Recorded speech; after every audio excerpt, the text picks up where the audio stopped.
तर नमस्कार मित्रांनो, स्वागत आहे आमच्या यूट्यूब चॅनलवर। तर मित्रांनो, आज दुपारनंतर राज्याच्या कोणकोणत्या जिल्ह्यामध्ये पावसाची शक्यता आहे आजच्या व्हिडिओच्या माध्यमातून आपण बघणार आहोत। आज आहे 25 मार्च 2025 रोजी आणि आज 25 मार्च रोजी राज्याच्या लातूर, धाराशिव, सोलापूर, सांगली, सातारा, कोल्हापूर आणि सिंधुदुर्ग अशा 5 ते 6 जिल्ह्यांमध्ये जे आहेत पावसाची शक्यता असणार आहे। हा पाऊस विजेच्या गडगडाटासह वादळी वाऱ्यासह पावसाची शक्यता असेल।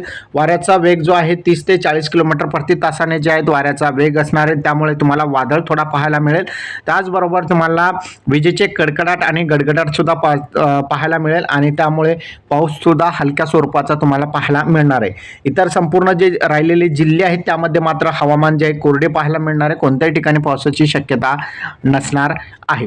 तर अशा प्रकारे बघितलं तर आज दुपारनंतरचा हा हवामान अंदाज होता। अंदाज कसा वाटला कमेंटमध्ये नक्की सांगा आणि चॅनलवर नवीन असाल चॅनलला सबस्क्राईब करा। असेच महत्त्वपूर्ण व्हिडिओ तुम्हाला रोज मिळत जातील। धन्यवाद।